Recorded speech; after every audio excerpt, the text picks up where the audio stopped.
Yeah, give me some second.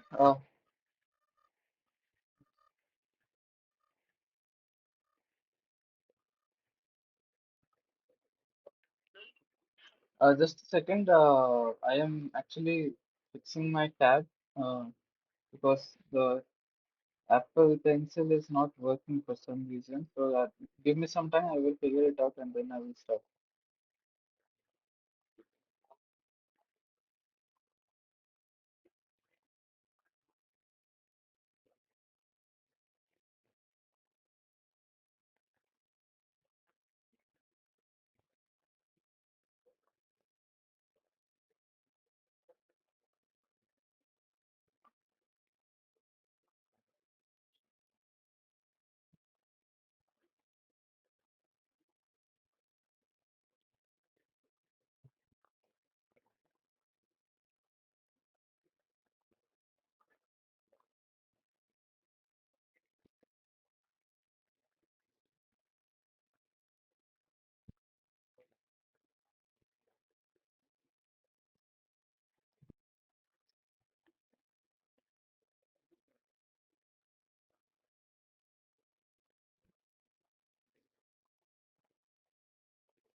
Okay, I think figured out. Just a second. Give me some second.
Let me start the recording as well.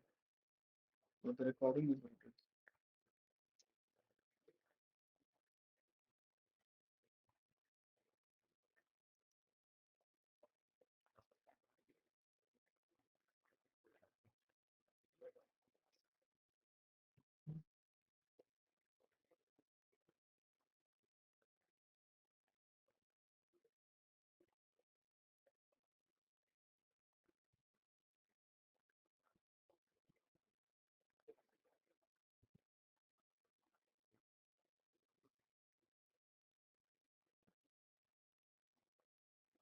okay.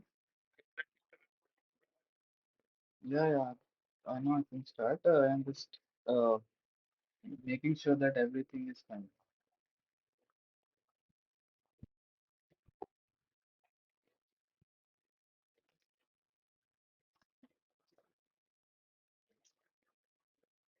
Okay, let me start then. So this is the 10th week, right? So hello, namaste, and welcome everyone. Welcome to this problem solving session. Uh, this is the 10th week, right? This is the 10th week, and this week, uh, the the topic in focus was uh, so the topics are in this week revolved around basically properties of estimators, or rather desired properties of estimators, right? So for example, what were the topics that we covered here? So basically, we were concerned with something called uniform minimum variance unbiased estimator, or UMVU in short. Okay, we're concerned with this. This was the first thing. Then we also sought to come up with this UMVUE. So we saw something called Kramer Rao lower bound. Then then there was this Rao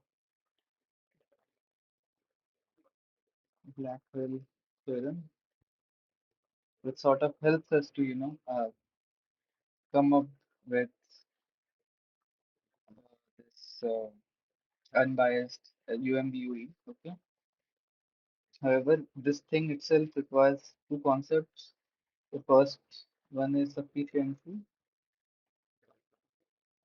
The second one is completeness.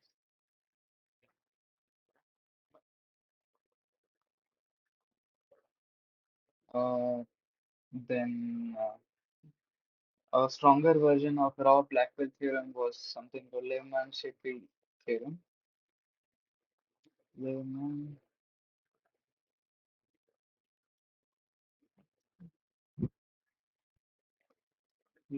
theorem, right? And these were the main things. And then lastly, the main application of this thing, which were confidence intervals. Okay. So these are like sort of like the brief or overview of the topics that were covered this time in week 10. So we will be discussing these things only. But I will just first explain these things in very short, and then we can go and solve 4 5 problems on these topics, and then we can stop it. Okay. So maybe I will start with uh, so what is the motivation, right? So in last week we saw the like basically we saw different estimators, right? So we saw different estimators. such as MLE estimator, maximum likelihood estimators, and moment matching estimators, MME, right? And then we saw some properties of estimators, right? There were two broad properties that we looked for. First one was unbiasedness, right? What does this mean? So if theta is the parameter that you are seeking for, and t is your estimator for theta, then expected value of t, if that is equal to theta, then you say that the estimator is unbiased, right? And the second property that we saw was consistency. What did that mean? That just means that, well, in limit n tending to infinity, the variance of this estimator t, which will depend on the number of samples that you have, right? So, and if n is the number of sample and you have estimated your parameter using this estimator t, then the variance of t, this should go to zero, right? This was the consistency property. And uh, well, uh, and we also saw this thing that unbiasedness does not imply consistency, right? Also, consistency doesn't imply unbiasedness, right? So both of them does not imply each other. So, however, both of them are desired. Okay, I mean, you don't want your estimator to be biased. Well, why? Because you want unbiased estimate, right? You don't want you if you want to estimate theta, you want to estimate theta. You don't want to estimate some scaled version or biased version of theta. Similarly, if you have enough number of sample, you want your estimator to give consistent output. You don't want it to vary a lot, right? So that property is captured by via consistency. Okay. However, like in practice, n is always less than infinity. Okay. I mean, n, the number of samples that you are going to have will be finite and it won't be infinity. Okay. And hence, the question that arises is, well, in that case, if I have two estimators T1 and T2, right? How should I choose? Like, which estimator should I choose? Should I choose T1 or should I choose T2? Let's say both of them are unbiased and both of them are consistent as well, right? So both of them are unbiased and consistent, T1, T2. Question is which estimator do I choose?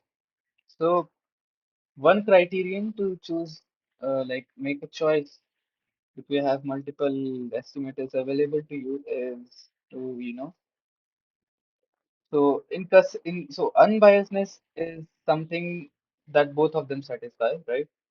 So what does that mean? So this means that expected value of T1 is equal to theta and expected value of T2 is also equal to theta if theta is the quantity of interest. What does consistency mean? Consistency means that under the limit n tending to infinity, variance of T1 is equal to 0. Similarly, limit n tending to infinity, variance of T2 is equal to 0. However, so so you see, this property is something which is, not, this is not asymptotic property. I mean, expectation is just a proper is is just average, right? On an average, you can say that okay, T1 and T2 will both give you theta. This is not an asymptotic property. However, consistency is an asymptotic property, right? I mean, like here you have to see the asymptotic case where n is going to infinity. However, in practice, n is always going to be less than infinity. So in that case, one of the, a sane choice or a sane filter to choose between T1 and T2 is to use minimum, write it down, choose minimum variance estimator. So So if in case of T1, T2, if so, what does that mean? If variance of T1, so T1 is going to be a random variable. Always remember that T1 is going to be a function of the samples x1 to xn that you will have, and hence T1 is again going to be a random variable, so it will have some variance. So if variance of T1 is less than variance of T2, then choose T1 over T2. So why would you like to choose T1 over T2? Well, you would like to choose T1 over T2 because the variance of T1 is less. That means that the amount of uncertainty that you will observe when you estimate a parameter using T1 will be less, right? It won't vary a lot, whereas T2 will vary more compared to T1. So this is the sort of the criteria to choose between T1 T2. Now, if you are looking at these kind of things, then one can ask this question, right? The question that one can ask is, what is the what is the minimum variance that an estimator can achieve, right? So we are talking about variance of estimators now, right? So the question is, well, if I am going to choose the minimum variance estimator, like then what is the lower bound on the estimators that I can have, right? So basically, uh, the question that is being asked is, what is the min of variance of T? What is it? Okay, and let's say, and what is the benefit of this? Well, if you know that okay, some T star, if there exists some, so if there exists some if there ex- if there exists some T star such that you know variance of T star is always less than equal to variance of T for all any for any,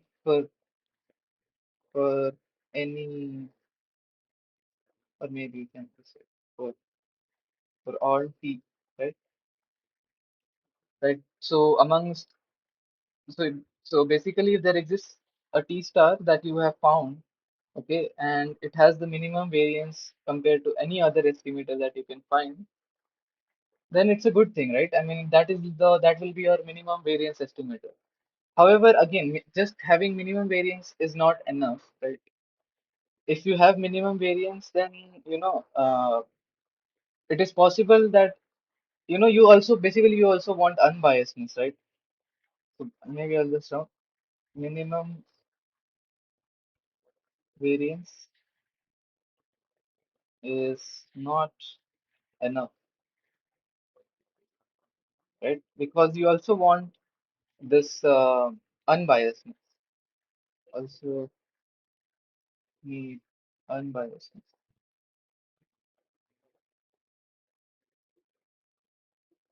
right? So you want, if you want expected value of T star to be equal to theta as well. Now, if these two things are satisfied, then you call your T star UMVU, uniform minimum variance unbiased estimator. Okay. So this was like sort of the motivation for why you want to look at UMVU. Okay. If this is clear to you, then okay, then what is this value, right? What is this?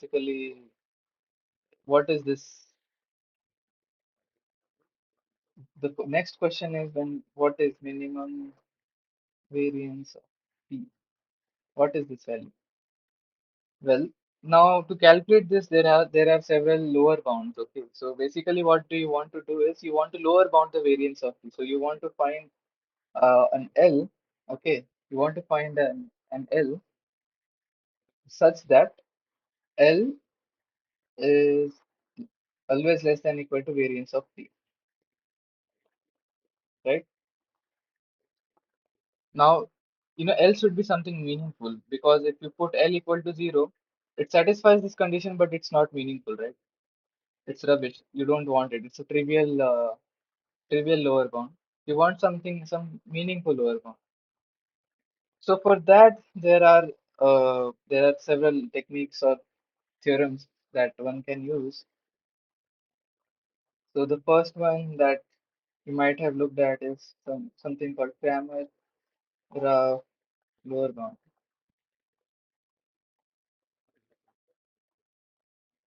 Right? This lower bound tells you that okay, variance of an estimator is always less than or equal to 1 by I of theta, where I is your Fisher information matrix, or rather the determinant of it. But this thing, I mean, this is a sort of a lower bound, as if okay, sorry, this should be greater than equal. Right? So variance of an estimator is always greater than equal to 1 by your Fisher information. Uh, this is one lower bound. However, this thing requires requires double, you know, basically it requires Hessian and like double derivative, higher order derivatives. So this is not covered in this course. Okay, maybe you can read about it on internet on Wikipedia. It's an interesting thing. The one that will be of interest to us though is something called Rao Blackwell theorem. Okay, so what is Rao Blackwell theorem? To understand Rao Blackwell theorem, we need to understand two properties. Okay, the first thing that we need to understand is sufficiency, right? So what is sufficiency? So let's say you have samples x1 till xn with and which are coming from some parametric distribution p theta of x, right? So theta is your parameter that you want to maybe estimate, and let us say that t is some function g is some function of x1 to xn, right? So t is some function of x1 to xn. It could be any function. So t is called the is called a sufficient statistic if the conditional distribution of x1 till xn given t, okay, is not dependent on theta, right? So so maybe I will repeat it and try to explain. So basically, you have some samples x1 to xn from this parametric distribution, right? P theta. We are saying that a quantity dt, which is a sum function of this samples x1 to xn, this t is called a sufficient statistic if this conditional distribution p of x1 to xn, it does not depend on theta. Okay, so in some sense, what you're trying to say is that if you know what t is, then you don't need theta to say something about x1 to xn. I hope you are get. That is why you're calling it sufficient statistic. T is sufficient to say anything about x1 to xn. Not anything. I mean, take it with a pinch of salt. But yeah, I mean, you can tell a lot of things about x1 to xn if you know t, and the knowledge of theta is then not required. That is why this is called sufficient statistics, right? Now, usually the issue with this thing is, this thing could be this thing could be tiresome slash difficult to calculate. Right? I mean, if you have seen the lectures, I mean, you know how you can do it. I mean, you will have to do you should be good at basically calculating conditional distributions. If you can do it, then good. Go ahead. But I mean, yeah, it can be difficult at times, especially if you have very complex distributions, right? In that case, this calculating and coming up with this conditional distribution could be difficult, and then seeing if it is dependent on theta or not could be a cumbersome job.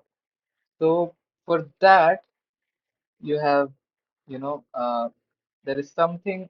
So there is one trick, or one theorem that sort of helps you in basically coming up with this sufficient statistic. That is called uh, the term. So that is called Neyman-Fisher factorization theorem.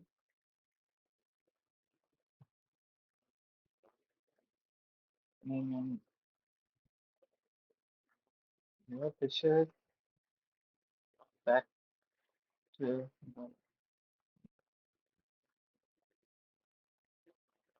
theorem.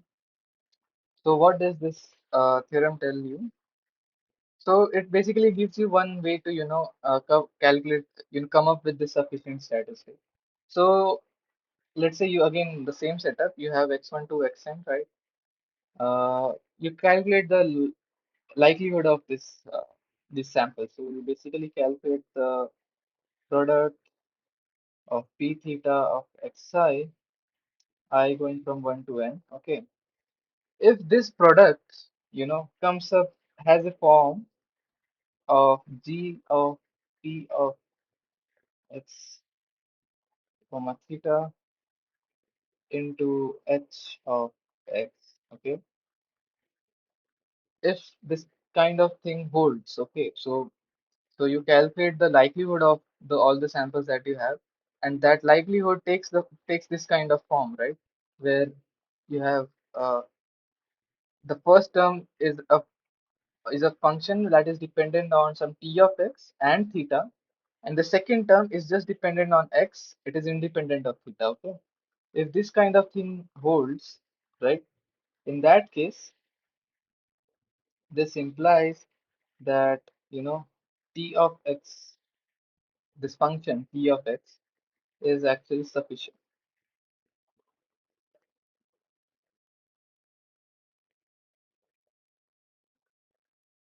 right?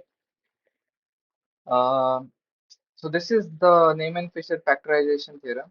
I will repeat it again. To calculate the likelihood, if the likelihood function has this kind of factorized form, that is, it is the product of two functions g and h, where g is function of theta and some t of x, and h is just a function of x. In that case, you can say that this t of x that you saw is actually sufficient. Okay. Now, I mean, one interesting thing to look at, you know, again, why sufficient statistics are important is, let's say that you want to look at the MLE. Okay. For example, if you look at the MLE, so the log likelihood function will be log of product of p theta of xi, right? This thing will be log of g of p of x comma theta plus log of h of x, right? Now, if you so and you want to maximize your log likelihood, right? So to maximize, you will always sort of look at the derivative of L, right? So you look at del L by del theta, right? So that thing that will lead to del by del theta of log g t of x comma theta plus del by del theta of log h of x, right? Now you can see here that this term will cancel out because h of x is not dependent on theta. However, this term only remains, right? So, I mean, from here you can see that, why sufficient statistics are important. It is important. I mean, one of the importance that you could see from here is that, MLE. are uh, are uh, just functions of P of x. I mean, that is all you need. If you have sufficient statistics, you can write the MLE automatically. So yeah, I mean, MLE, if it exists, you have to be careful. Right? Okay. So this was the first property, sufficiency, that you need something called sufficient statistic. The second thing that is so again I will maybe repeat. I will so don't miss out the bigger picture. The bigger picture is you want to find the lower bound, right? You want to lower bound the variance of any asymmetry.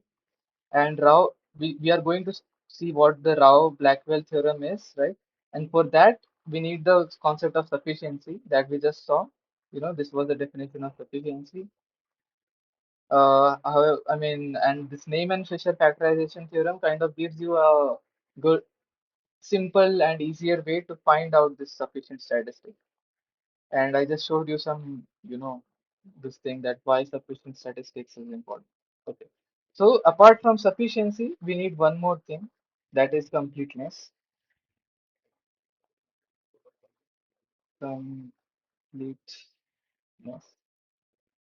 right? So we saw what sufficiency is. Now we'll see what completeness is, right? So okay. So let's say that you know some. So there is a random variable x that is coming from some p theta of x, right? Theta is the parameter. Theta belongs to some big theta. Okay. Now consider the family of distribution P. So this is a family of distribution P theta, right? Such that for all theta belonging to some big theta, right? So I mean, what this means is that so P theta is a distribution, okay? It's a density or distribution, and theta is the parameter of the distribution. So theta can take value from in this set, which is denoted by big theta. So P, so try to understand that for each theta, this distribution is different, right? And we are saying that this calligraphic P is a family of all such distributions that are possible by varying this parameter theta. Okay, so for simplicity, what you can imagine, okay, I'll write it somewhere here. So maybe what you can a simple way to imagine this is consider Uh, so consider, so let's say your p theta is equal to p theta of x is equal to so maybe I will use, okay, maybe I'll use p mu is normal with mean mu and unit variance, right? So this will look like 1 by root 2 pi e raised to minus x minus mu whole square by 2, right? So this is your distribution, okay? Now, if you if you mu can take the value from minus infinity to infinity, right? This is your what I was calling this big theta. If you vary the value of mu, your mean will change and this normal distribution will change. So let's say that if this was your real line, right? So this is your mu space, right? So this can go to plus infinity or minus infinity. So, so let's say this is your mu equal to 0. Okay, if mu is equal to 0, then then your p theta looks like this thing, right? Something like this. Let's say if your mu is equal to 1, then that thing will look like something like this, right? If your mu is equal to minus 2, then that thing will look something like this, right? I mean, you can see, right? This is one distribution. So this is p 1 of x, sorry, p0 of x. This is p1 of x, right? So this is p minus 2 of x. So you see, if you vary the value of mu, your distribution changes, right? It keeps shifting. So that is what this calligraphic P is trying to denote, right? All such. family of all such distributions that you can obtain by varying mu or parameter theta in general is the calligraphic P.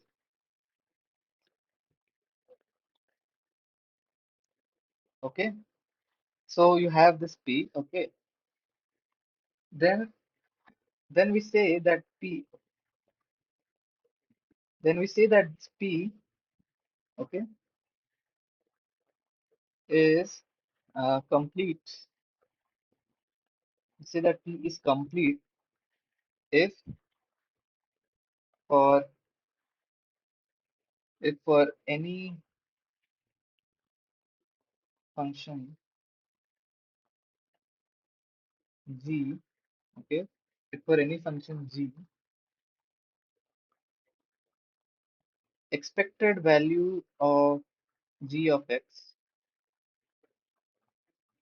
so and expectation is under p theta, so it's a function of theta. If this expectation is equal to 0 for all belong theta in for all theta in this capital theta, if this thing implies that p theta of g of x equal to 0 is equal to 1 for all theta belonging to this big theta, then P is called complete, right? Uh, so maybe I will repeat. So P is your this family of distributions, right? And you say that this family of distribution is complete, right? It is said to be complete if for any function g, this expectation is equal to 0. Okay, if for so it's like if there is any function g such that the expected value of g under p theta is equal to 0, then it means that the function itself is 0 with probability 1. Okay, that is what completeness means. So it is in simpler words, it is trying to say that the only unbiased estimator of 0 is the function 0 itself.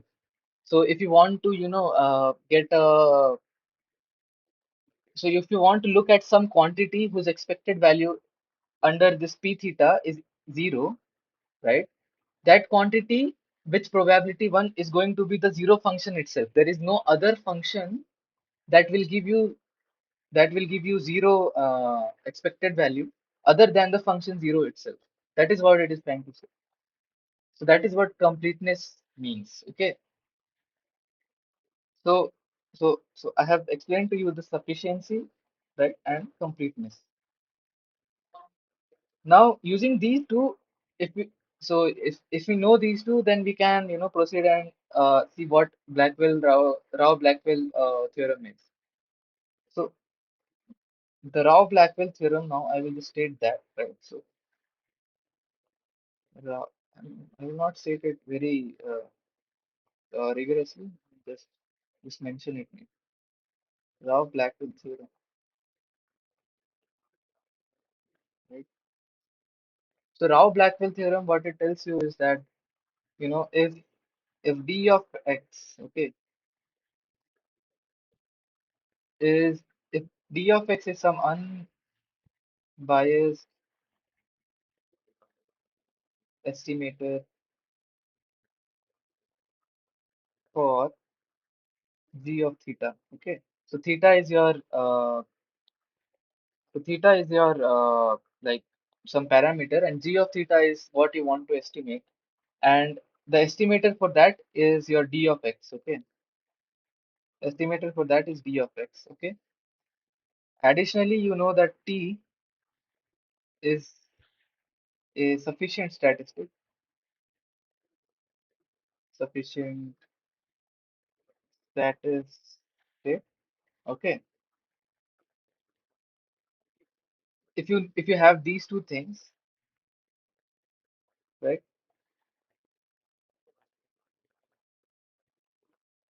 If you have these two things, then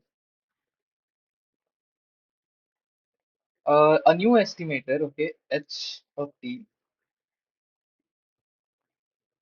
then a new estimator h of t, okay, h of t. that is defined to be expected value of d of x given t. Okay, so this is a conditional expectation. This thing is an unbiased estimator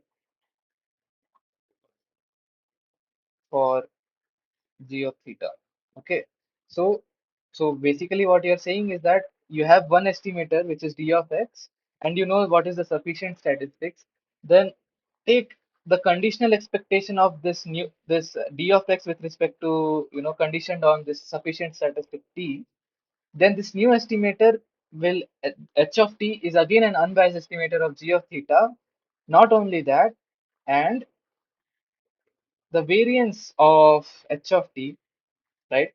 So the variance of this new estimator is less than or equal to the variance of the original estimator d of x for all theta that belongs to theta. Okay, so maybe I will repeat it again. So you want to estimate g of theta. Theta is some parameter. G of theta is a function of that parameter. You want to estimate g of theta, and d of x is a given estimator. Okay, d of x is a given estimator of this quantity g of theta. The question is, can so basically, can you come up with a better estimator which has, lesser variance? Okay, so the Rao-Blackwell theorem tells you that, okay, if T is your sufficient statistic, then this new estimator, which is conditional expectation of d of x conditioned on T, this new estimator, this is unbiased estimator of g of theta. Okay, you want your estimator to be unbiased. This tells you, okay, it is at least unbiased. Not only that, this new estimator h of t is also has lesser variance than the original estimator that you had t of x. Okay, so maybe take some time to internalize it, but yeah, it's a very sort of practically this is a very important result because it is saying that, if you have any unbiased estimator, you can improve that unbiased estimator if you know what is the sufficient statistic. And that improved unbiased estimator is this conditional expectation. That's all. Okay. Uh, okay. A sort of a improvement or stronger version of Rao-Blackwell theorem is that it's something called Lehman-Fiffe theorem. Okay. So Lehman-Fiffe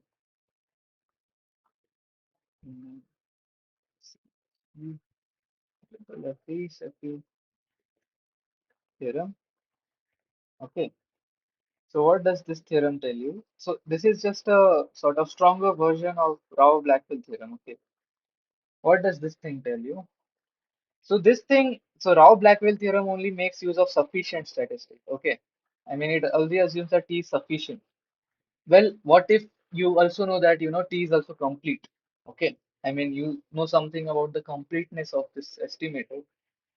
Then, so this thing basically tells you that if T is a complete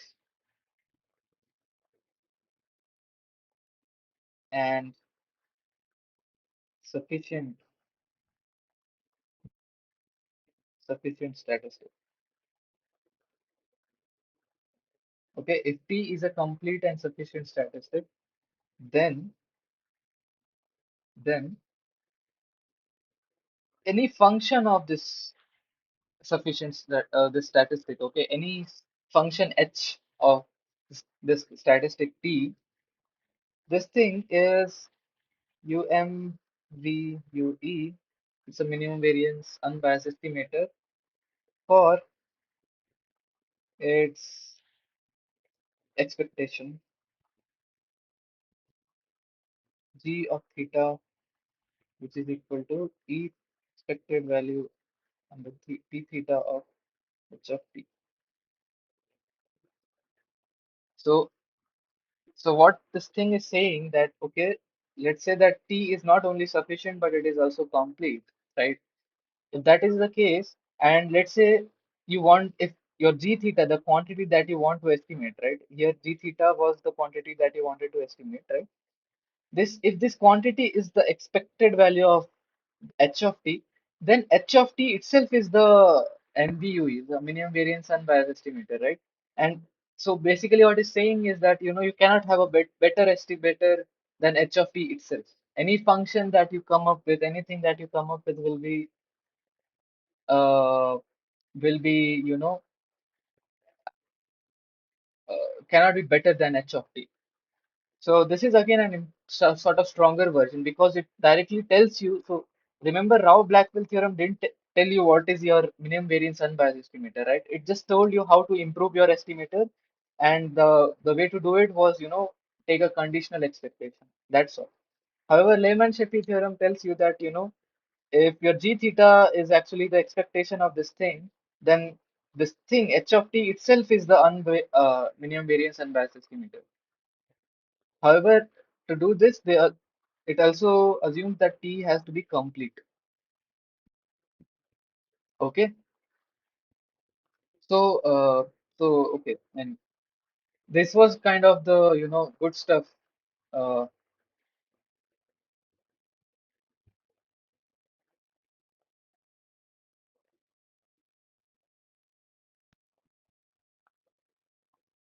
okay, just so okay. I mean, so okay, so this was kind of the gist of, not the gist. I mean, like this was the basic thing that you should never forget. All the rest of the things are based on this only, that you can anytime read and understand. So yeah, I mean if you have any question, either you can ask it, or I will like start solving few problems, and we will solve few problems and then we will stop. Okay. So make okay. So fine. So I will solve like 4 5 problems and then we will stop. Okay. Okay. So let's start.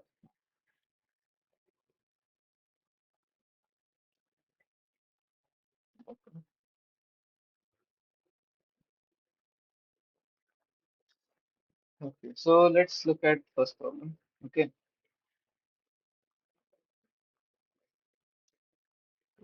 Second, the charge. Okay, charge is there. Okay, so the first question goes as follows. So let's say that you have samples x1, x2, xn. Those are sampled from IID. Those are sampled IID from uniform distribution with parameters 0 and theta. Okay, where where theta is greater than 0. Okay, and x of sub n is this denotes your maximum over x1 to x. Okay. So there are 4 statements that are given to you, and you have to tell which of the 4 statements are correct and which are incorrect. Okay. So the first statement is xn is complete. The second statement is xn is sufficient for theta. Okay, so theta is the parameter, remember. Third statement is xn is an unbiased estimator of theta. Okay. And the fourth statement is m plus 1 over n x of n is UMVUE for theta. Okay. So these are the 4 statements. Okay.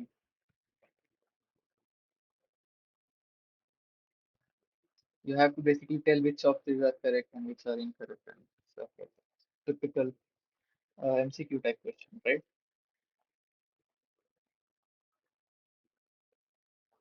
So, so it's basically you have to check these properties, right? Um, okay, okay. Uh, Let us start with what should we start with? Should we start with this thing? You know, let us start with sufficiency, right? Is xn sufficient or not? Let us look at that. So again, when we want to look at sufficiency, the convenient result that we should look for is this Neyman Fisher factorization theorem. We should look at the likelihood of this function, right?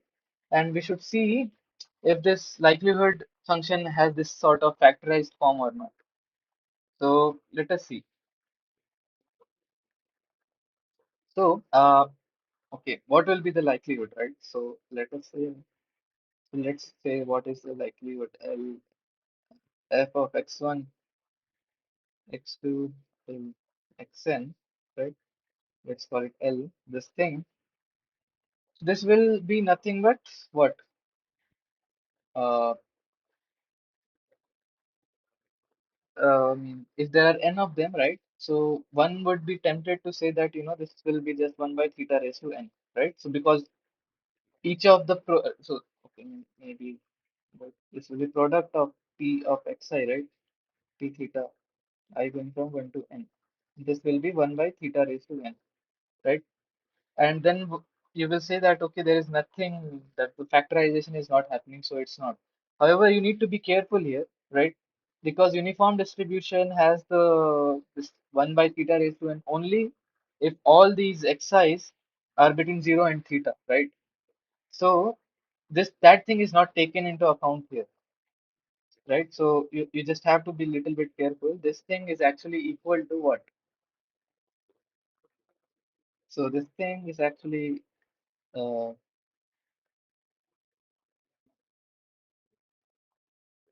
so this is equal to, we can use the make use of the indicator function basically. So indicator x sub n, right? The maximum of x1 to xn, if this thing is less than theta, right? Indicator and uh, product, right?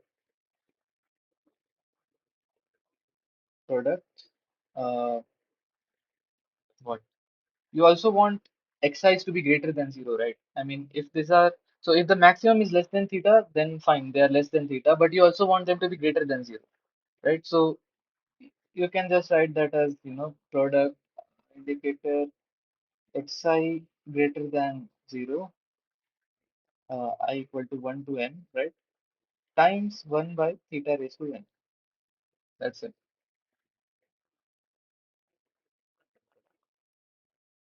right? So now this thing, can you factorize it in that form? Like the first function should be function of t and theta, whereas the second function should be just the function of x size. You can do that, right? So maybe I will just highlight it.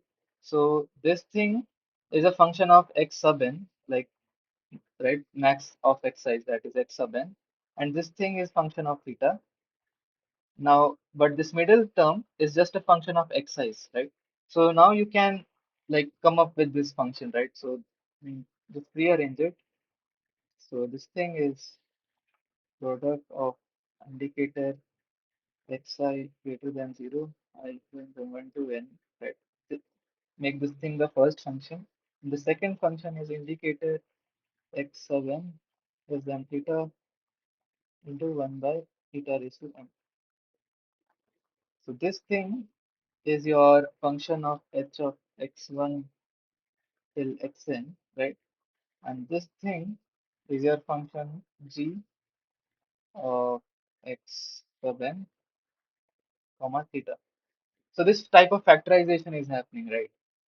And uh, so from here, what can you tell, right? What is your sufficient statistic? You can see here, right, that x of n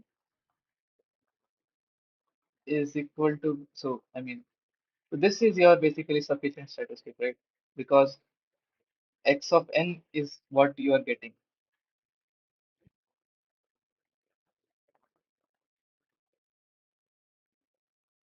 So, so the max x sub n is actually a sufficient statistic. That statement is true. Okay, that we have verified through your Neyman uh, this Neyman Fisher factorization theorem, right? So we have found that you know your likelihood function was a factorized form, and this p of x came out to be your x of sub n only, like, right? So that thing is clear. So that statement is correct. Okay. Now let us check if the function is complete or not, right? So for completeness, we need to look at the distribution of x sub n, right? So for for for completeness,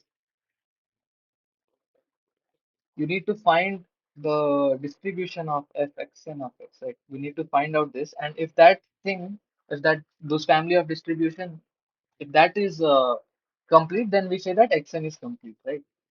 So how do we see? So let's first find out the distribution of x sub n, right? So X sub n. So what will that be? So to find the distribution, we need to start with CDF. Okay. So what will be the CDF? So probability of x sub n less than equal to some small x. What will that be? So xn, remember what was that? Xn was max, right? Max of x1 to n. So if xn is less than small x, when can that happen? It can happen only if all x1 to xn, all xi's are less than x, right?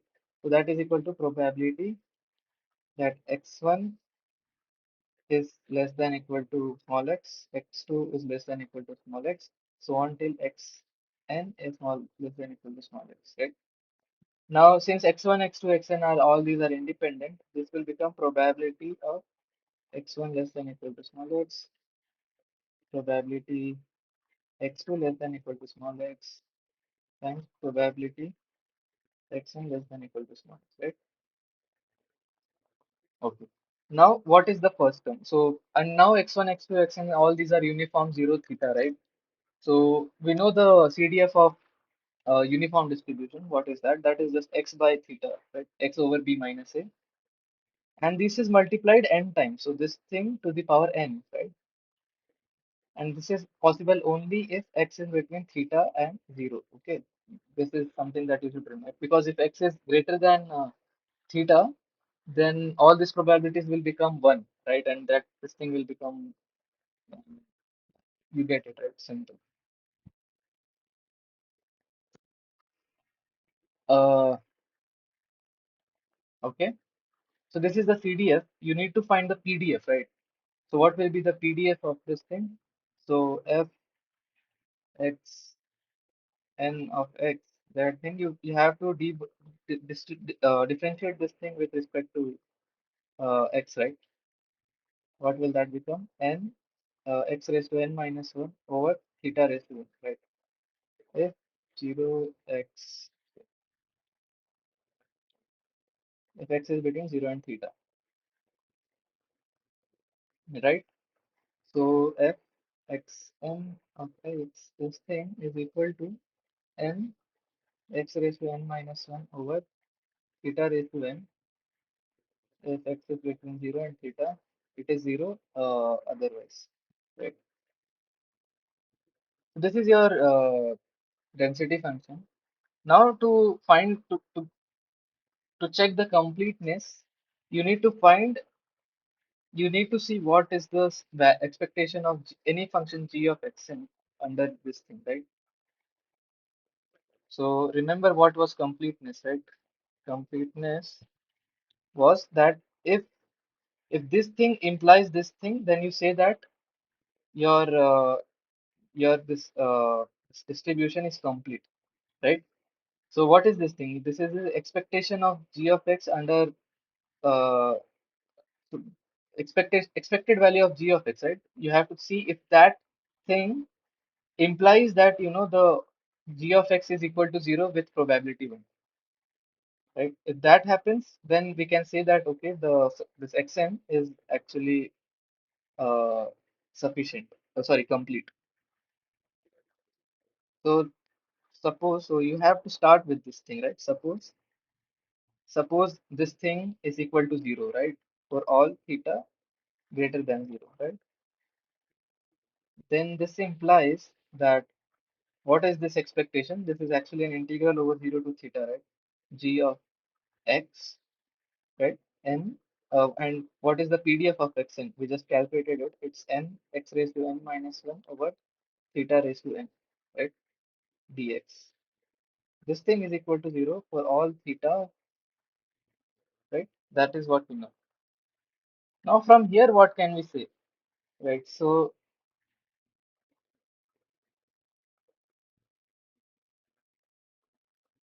basically, if you look at it, so this thing is saying that, integral over 0 to theta g star of some x into 1 theta raised to minus n dx.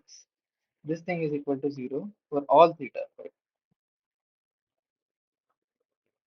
So what is happening here? This is saying that, in all possible, so this integral,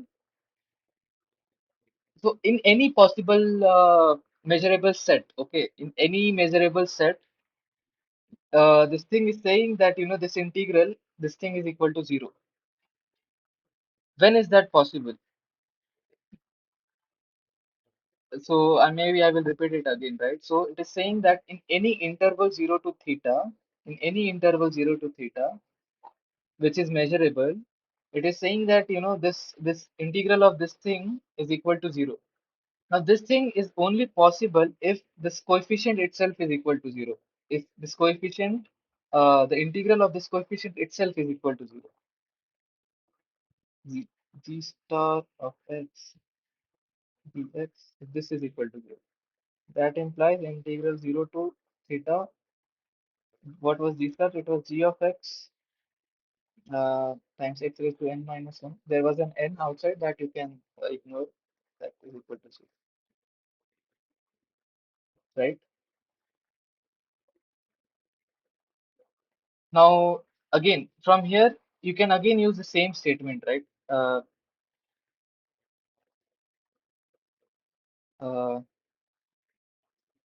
or, a better argument would be as follows. Wait, maybe write a better argument. A better argument would be, you take 0 to theta, okay? N over theta raised to n can be taken outside because this integral is over x, right? G of x, x raised to n minus 1 dx. This is equal to 0 for all theta. So this thing cancels out, you can just cancel it out, right? So this is saying that integral over 0 to theta g of x, x raised to n minus 1 dx. This thing is equal to 0. Now, here you can now argue that, this is actually uh, so so basically you are saying that, in any measurable set, the integral of this thing is equal to 0. Now, this thing is possible only if g of x is equal to 0. Because you are saying that in any possible set, okay, any possible interval that x can belong to, this thing is equal to 0. That is possible only when this function, this coefficient itself is equal to 0. Okay, and this then, so this basically says that probability of g of x of n is equal to 0. This thing is equal to 1, and hence this implies that, your x of n is complete. Because why is it complete? It is complete because, we started with assuming this thing that expectation is 0, and we concluded that the function itself is 0. So that thing implies the completeness of xn, right? That is what was desired. Okay. Now, if that is the case, so, amongst all the statements that were given to you, this statement is also correct.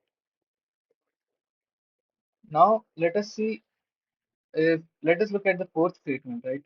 Uh, So there was one question, right? That is xn is an unbiased estimator of theta. Let us see if that is the case.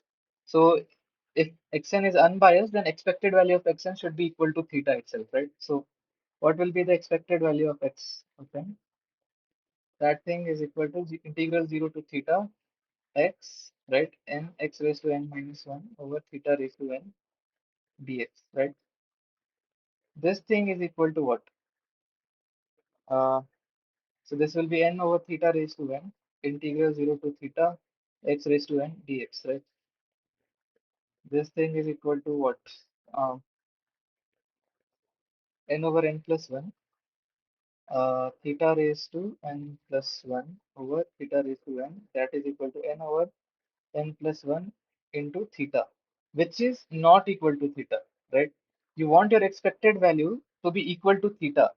However, you can see that this is not equal to theta, right? This is actually a scaled version of theta, which is n over n plus. So xn itself is not a unbiased estimator of theta. However, if you take this coefficient and take it to LHS here, right? So basically, if you do n plus 1 over n times expected value of x sub n, this thing is equal to theta. Now you can take n plus 1 this thing inside, right? Expected value of n plus 1 over n x sub n, this thing is equal to theta. So this thing is actually an unbiased estimator of theta. Okay. And you know that x of n was, what? This was your,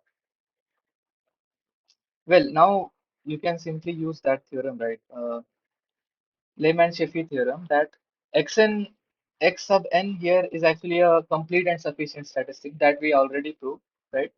Then any function of this thing, that is n plus 1 over n times x of n, right? This thing, if the expected value of this thing is theta, then this implies MBUE of theta is equal to this thing itself, right? N plus 1 over n times x of n. Why? How am I writing this? This is from Lehman-Sheffey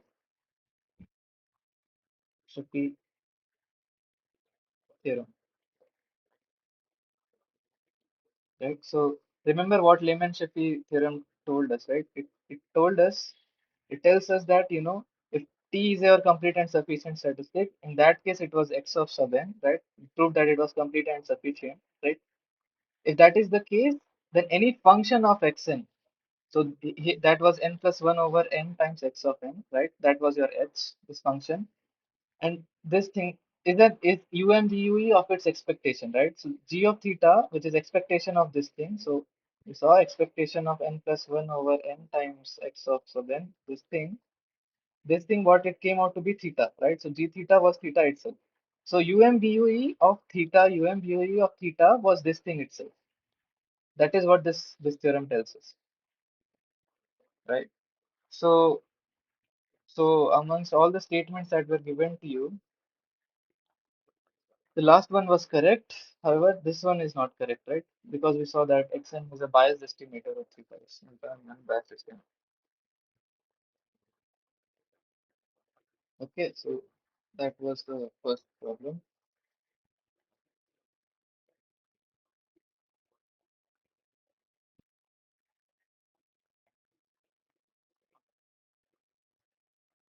Now, let us look at, so what is the time? Okay, it's 1 hour 20 minutes. So we are running out of time a little bit. I will maybe solve one problem on confidence interval, and then we will stop because I don't want it this to stretch. Sorry.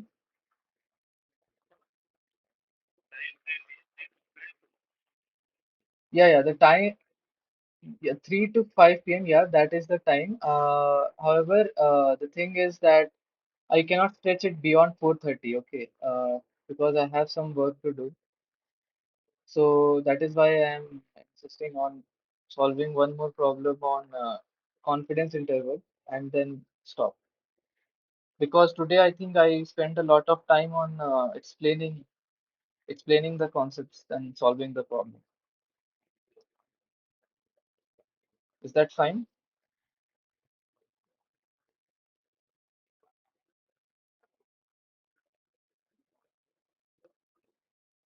Okay.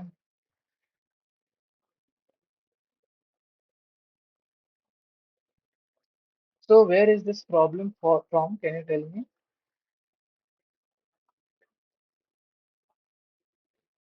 Hello?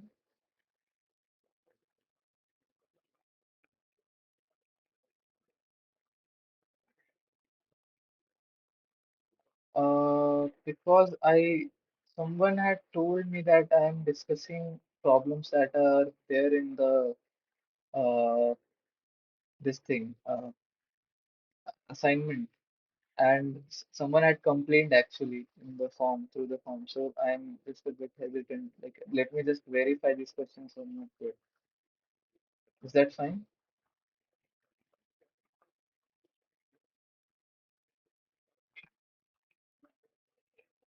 Sorry,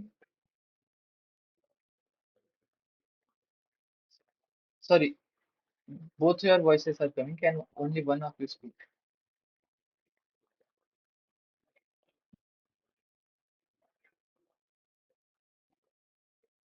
Okay, so this third question I can see that it is there in the this thing as well. So I won't solve this third problem that you have sent. Okay. And sorry, sorry. Yeah, but I cannot solve it right now because it is still un the assignment is not graded yet, right? So eighth question is also there in the. So these are actually problems from this year's assignment itself, right? So please don't post these questions here. I mean, I cannot solve this. Actually, I had solved them. I had solved them. I think some session back in some session in the past, and someone had complained that I'm solving these problems and this is giving some undue advantage to you. So I am not going to solve these problems. Okay. I mean, these problems are meant for you to solve. There's I should not be the one to solve these problems.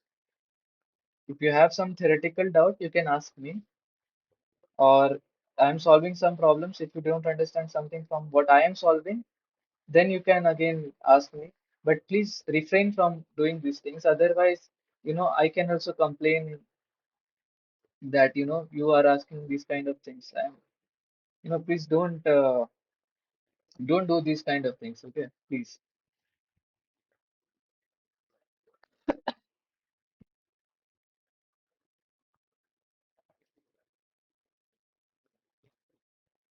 Okay. So please refrain from doing these things. Why would you like to do this thing, right? I mean,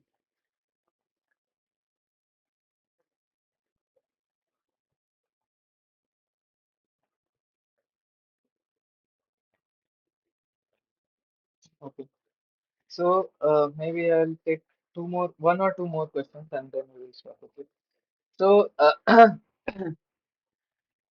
so here is another question.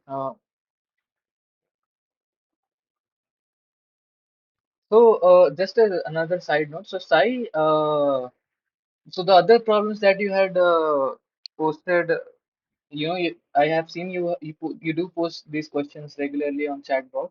So were those also from assignment?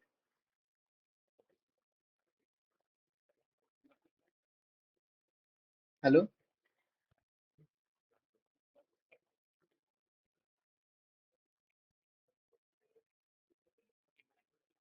Yeah, that is no. If I tell you that, so okay, if you have solved it, you should submit it, right? You should not ask me if those are correct or wrong. Because if I tell you that it's wrong, then you will not give that option, right?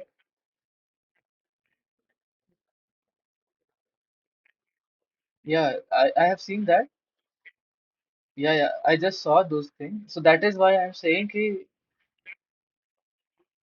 yeah, that is why I'm saying ki, I mean, if you have solved it and you don't know if those are right or wrong, you should just submit what you think is right.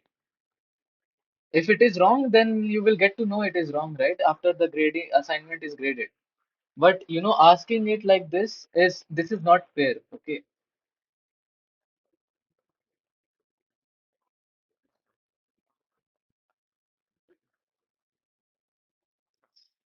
Okay. Okay. So let us look at the second question. Okay.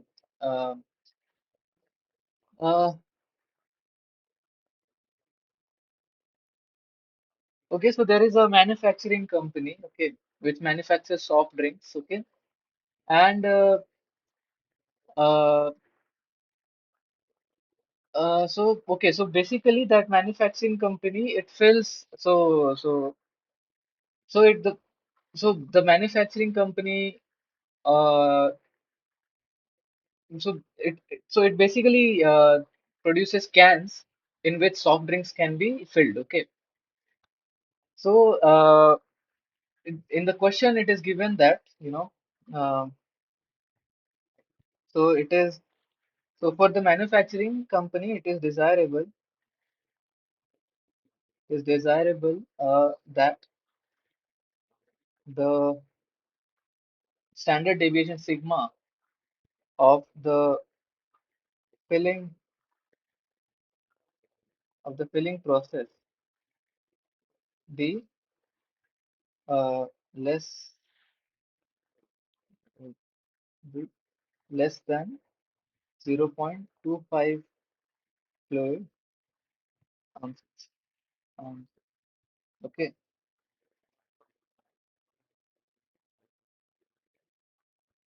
so basically what they are saying is that a manufacturer of a soft drink beverages is interested in the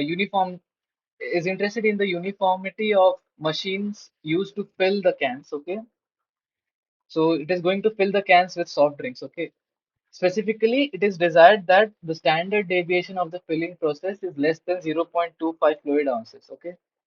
Otherwise, there will be higher than allowable percentage of cans that are underfilled. Okay. Okay.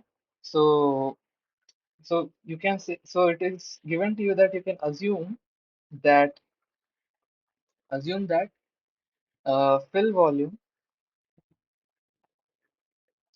fill volume is approximately normally distributed. Okay. So it's a no, the fill volume is normally distributed. Okay. Uh, a random sample of 20 cans results in sample variance S square equal to 0.0225. Okay. So what is the 95% uh, confidence interval of sigma square? So basically there is some volume of the can. Okay. Uh, so there are machines that will fill some drink in that can. Okay. Uh, However, if you are filling the can, it is said that whatever the fill volume is, you it is desired that the standard deviation of how much volume you are filling is less than or equal to 0.25. Okay, that is given to you. So what you do is, the problem tells you to assume that this fill volume is actually normally distributed. Okay, so the amount of drink that you are filling in the can, it is normally distributed, and you choose a random sample of 20 cans, and you observe that the sample variance S square is equal to 0.225, 0.0225, The question is, what is the 95% confidence interval of sigma square? Okay, so here you are given that n is equal to 20. Okay, s square is given to you to be 0.022 0225, and alpha, the upper cutoff, is actually what, 100. So it is actually 1 minus 0.95, right? So if you want to find 95% confidence interval, alpha will be 1 minus 0.095. That is equal to what? 0.05, right? Upper cutoff. Okay. Now, in case of S square, right? S square is basically sum of this Gaussian random variables, right? So here, what is your test statistic? The test statistics is what?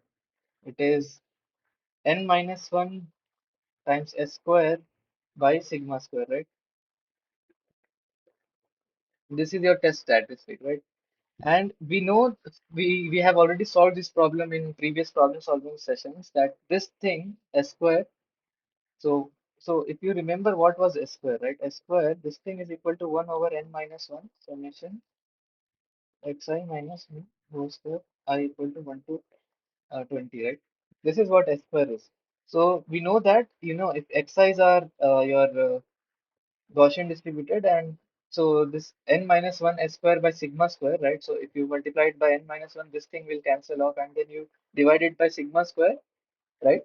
So this will be sum of n uniform, so n standard normal random variables. This thing, square of them, right? And not just standard normal variables. It is square of 20 it is the sum of n standard square of standard normal random variables. So, right, I hope I'm able to convey, because I just slipped my tongue while saying it. But you know that the sum of squares of standard normal random variables is actually chi-square distributed, right? So this thing is actually chi-square distributed with degree of freedom n minus 1, right? This we know. Okay, we have solved this in previous sessions as well. So, and if that is the case, then what is the confidence interval? So, confidence interval, that is simple, right? Confidence interval, we know, if you have watched the lectures, what will be the confidence interval? That will be simply what? You have n minus 1 s square, right?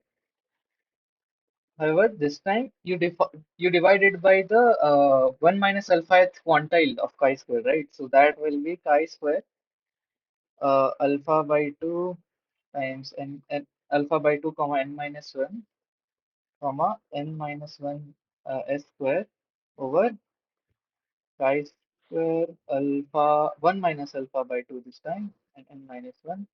Okay, this will be your this thing, where chi square alpha comma n minus 1, this thing is 1 minus alpha quantile of chi square distribution, right, with n minus 1 degree of freedom, right? So if that is the case, then what will this interval become? So n is 20, so that will become 19 times s square is given to you, right? So that is 0.0225, and 0.225 divided by. So this value you can look it up from your tables, right? So that will be 32.852. Okay. So the upper alpha, so alpha, remember, is your 0.05, right? So the upper alpha cutoff is this thing, and the lower one will be 19 times 0.0225 divided by 8.9065. Okay, and this thing comes out to be 0.013 comma 0.028. So a simple problem. I mean, there was nothing in it. You just have to apply the formulas that you have already seen, right? So maybe I'll. So the problem statement of these are mostly like, you need to understand like what is the this thing, right? The wordings you need to understand. Rest is easy. So yeah, simple problem, nothing tough. So I have time to solve one more problem. I will solve one problem and then we can stop, right? The time you say okay. It's going. Okay. So the third question goes as follows, right? So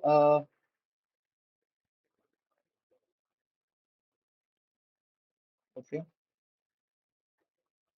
So there are uh, so you take a random sample of 16 passengers. Okay. You take a random sample of 16 passengers in an airport. Uh, so it is seen that average uh, check-in time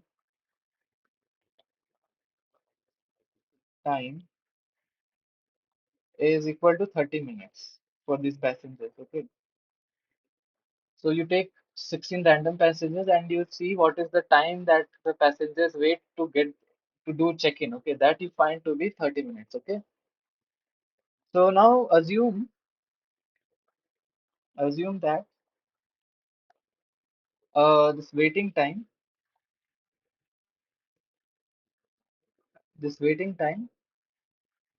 follows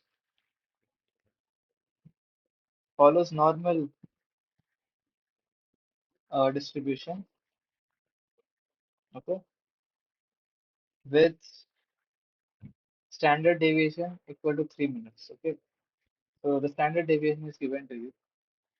The question is, what is the 95% confidence interval for mean time spent wi- for waiting? So simple. So again, this is a all these problems are simple. So you are given that the mean time is 30 minutes, and if the waiting time follows a normal distribution with standard deviation 3 minutes, what is the confidence interval around this 30 minutes, right? So it's like uh, the mean is 30.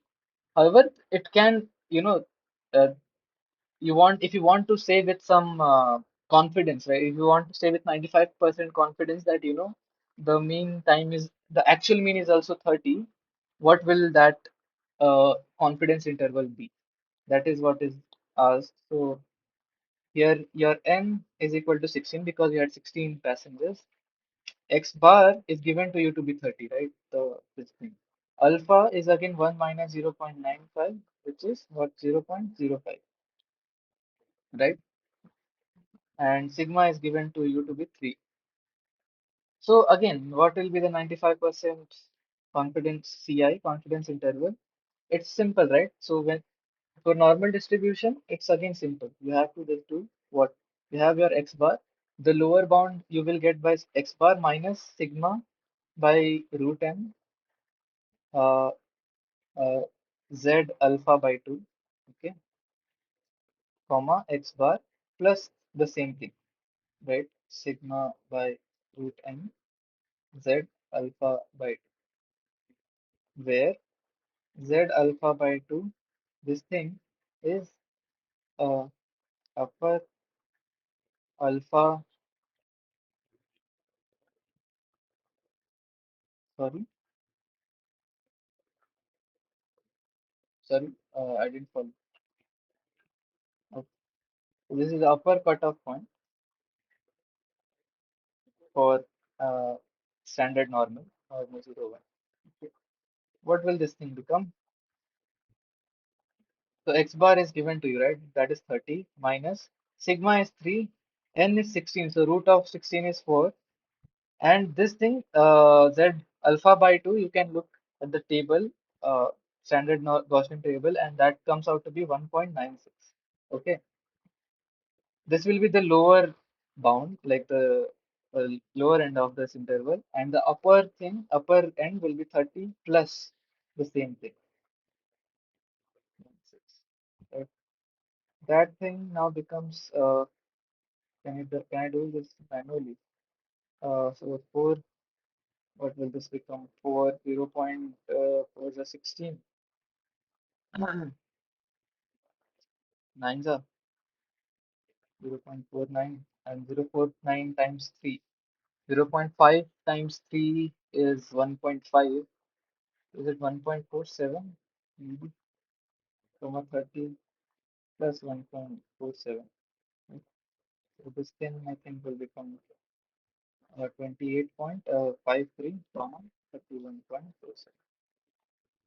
This is what your 95% CI confidence interval will look like. Okay. So, yeah, so I think that's all for today. That's it that I had for today. Uh, From next time, maybe I'll spend less time on explaining the stuff and more time on solving the problems. Okay. Okay. So, so, so that's it. Just stop presenting. Okay. Uh, sure. Thanks for listening to me. Thanks for joining. Uh, have a nice day. Uh, Maybe see you in the next next next session. Okay. Okay. Bye.